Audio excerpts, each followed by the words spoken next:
Okay, so this is the last video for the rules of success, and I do hope na nakafollow ka. If hindi mo pa napanood yung mga previous na videos and previous na mga posts, okay, all you have to do is to browse my fan page. Nandun lahat ng mga videos na kailangan mong panoorin para makasunod ka sa 10 rules of success.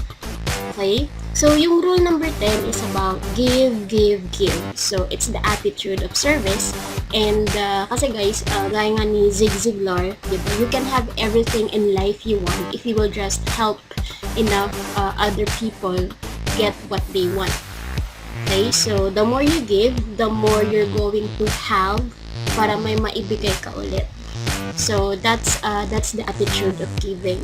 So, if you're going to notice, maraming mga successful na mga tao ngayon like Bill Gates, Warren Buffett, even sina Bo Sanchez, diba?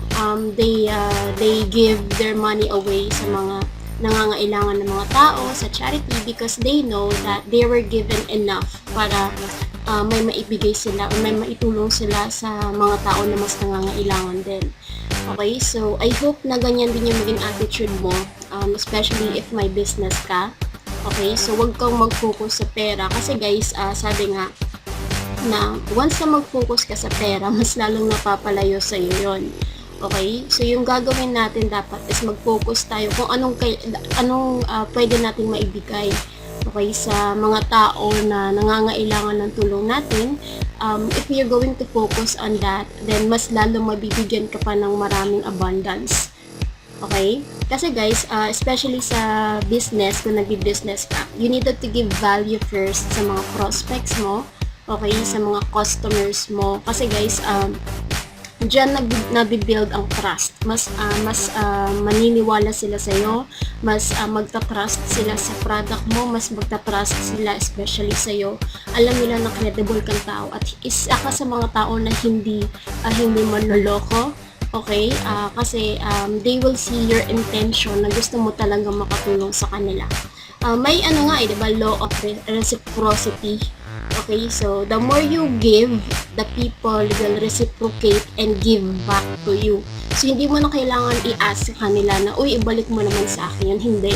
They will give back to you guys. Kahit na hindi mo sila sasabihan na, uy, ibalik mo naman sa akin. Kasi guys, if you're going to give, then you should not expect anything in return. Okay? So the more you focus on what you give rather than what you get, you will have more. Okay? So we should have the mentality of giving other than having a scarcity mentality. So wag mong i-close yung kamay mo. Okay? Wag mong itago yung kayamanan mo, yung skills mo, yung knowledge mo. Wag mong itago sa sarili mo. Okay? Kasi mas matututo ka pag i-share mo yung knowledge mo sa mga tao, sa members mo. Mas yayaman ka kung i-share mo yung kayamanan mo sa mga tao. Okay, mas magpa-prosper ka kung i-share mo yung prosperity mo sa mga tao.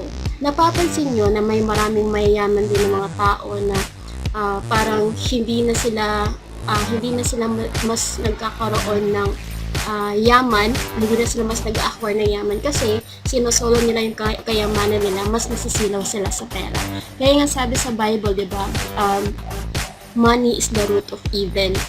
So money is the root of evil if you're going to let money control you. So this time, you needed to control money, okay, and you needed to give it sa mga people na nangangailangan kasi the more you give, the more you're gonna have para mas marami kang maibigay. Okay, so I hope na you learned from this simple video. Again, the attitude of service. Importante yan sa pagiging successful. And this is the last video. And I hope na i-click mo yung like button. Pwede kang mag-comment sa baba. And pwede mong i-share yung content. So, watch out for the next video series na gagawin ko. Okay, and thank you so much for watching up until the end of this video and have a very, very wonderful day.